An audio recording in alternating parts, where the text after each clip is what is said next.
บ่อยสูงค่ะบ่อยสูงพี่ๆน้องๆผู้ปันแห้งเขาสายหมอหอมโกกอกค่ะเมื่อได้ก็เป็นวันที่3เดือนธันที่5ปี2025ในตอนรายการเฮาค่ะตอนได้เดี๋ยวเนาะพี่ๆน้องๆเฮาค่ะมาถ่อมด้วยข่าวเงาที่มีอยู่2ตอนค่ะตอนที่1ได้มีปทก็หนึ่งอายุ70ปลายแล้วลูกล่างก็อำเล็กเนี่ยสิแลมีดีอยู่ดีกินดีนอนนะคะข่าวเงาเที่ยงโหนึงค่ะในก็ติ้งยับก้มไหลแห่งการอันลักหลอมเข้าเมืองจอมกาต่างแตง ว่าหนังไหนค่ะออนตั้งเปิ้นได้ก็เข้ามาถ่อมด้วยข่าวง่าวโหในออนตั้งในค่ะเมื่อวันที่2เดือนธันที่5ปี2025ในค่ะอยู่ดีเพจข่าวสารเมืองปราการV2ในข่าวไลเตรียมต่างในลองตั้งเปิงเป็นมีปทก็หนึ่งอายุไล70ปีมีดีอยู่ดีกินดีนอนไลลือไลนอนอยู่หิมคางตั้งเฮ็ดจังได๋ให้นั่นแหวแลตั้งฝ่ายอันผู้มีปนพรเขาเนี่ยก็ไหลลงปืนตีกว่าถามด้วยลองตั้งเปิงเป็นมั่นว่าสังว่าเจ้านายเฮ็ดให้ค่ะก่อนเลยฮู้ว่าปอเฒ่าในมีไว้ลูก3ก็ก้อยกะว่าลูกล่างในจอยเล่งจอยต้วยและปอเฒ่าก็มีดีอยู่ที่กินที่นอนในสิจังไลอยู่ไว้ดีข้างตั้งอันเป็นศาลาดีเปิ้นเฮ็ดไว้จังนั้นก้อยเฮ็ดให้ค่ะกำในตั้งฝ่ายผู้มีปนพรเขาในก็คัดใจติดต่อลูกตั้ง3ก้อค่ะนะ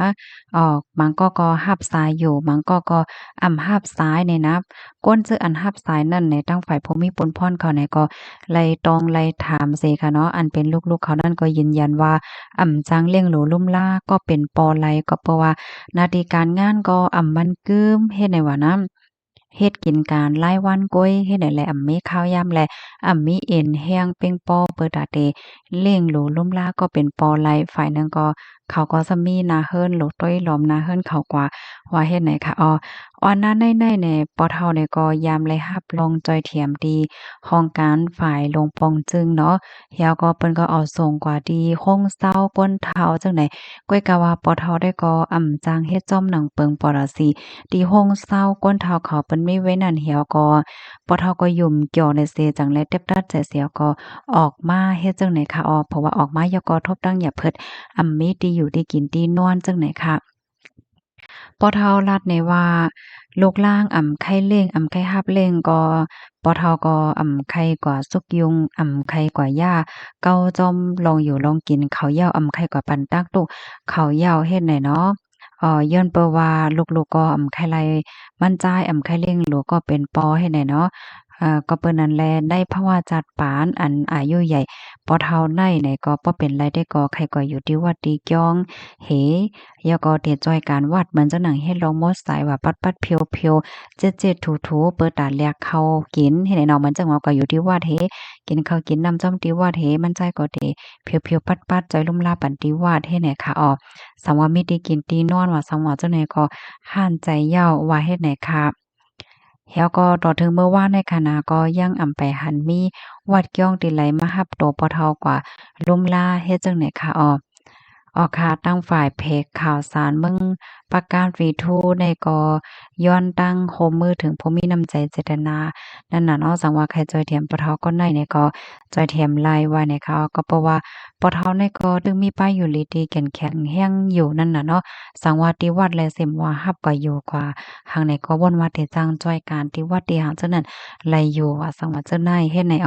ข้อมูลอันใดค่ะเลยปรีมาที่ห้องการข่าวคนกระแสออกไว้ค่ะ พี่น้องค่ะรับถอมเยาหันเถินเจิงพองค่ะมีลูก3ก็ลูกก่อนเฮ็ดให้เขาได้นะ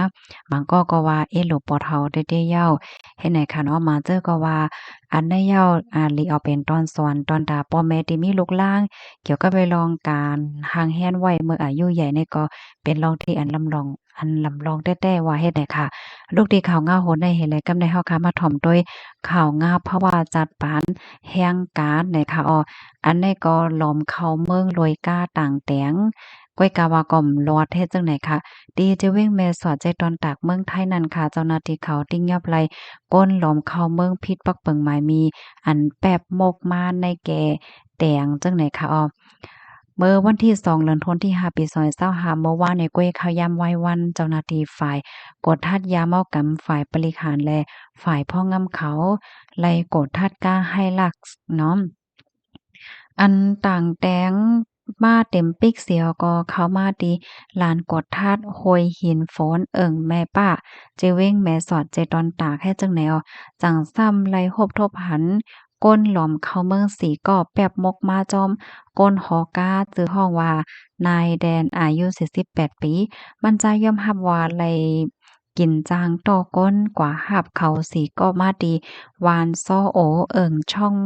แคบเจอเว้งพลบพลาใจตอนตากแลนลีนเมื่อคมตุ้มไหลกาจางหนึงก็ไหลใน20,000ว่าเสียวก็อ้างเดกว่าส่งที่เมืองเกาะกุ้งเทพว่าเฮ็ดจังไหนคะเจ้าหน้าที่เขาในก็ติ่งยอบไว้ตั้งกาตั้งก้นเสียวก็เดเอาตั้งพิษกว่าว่าลอยลองก้นหล่อมเข้าเมืองว่าเฮ็ดจังไหนคะค่ะบ่เหลียวในก็ซึ่งหนอว่าค่ะเนาะเจ้าหน้าที่ภูมิพลพรเขาในเปิ้นก็มีรองแข็งๆกดทัดอยู่หลายๆตีหลายๆตอนนะคะลูกดีข่าวง่าวโหดในเหี่ยวก็เด็กขย้อนอ่อนพี่น้องค่ะมาฮับถอมด้วยข่าวง่าวแทงอันหนึ่งเนี่ยค่ะเนาะแล้วก็ซึ่งมานเอาเฮ่อมินกว่าปล่อยหมักตกแทงตีเว้งหนองเขียวตีเว้งหนองเขียวก็ปองว่าต่อถึงวันมื้อในก็อำไปนิ้มอำไปเย็นค่ะเนาะยังตึกมีปางตึกว่าสังว่าจังได๋อยู่เฮ็ดจังได๋ค่ะ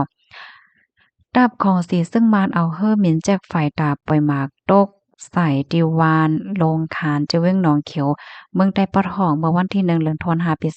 2025ย่ำกลางค่ำ6:45นนั่นซึ่งมานเอาเฮ่อหมิ่นมาปล่อยหมากตกใส่ติวานโรงคาน2ลูก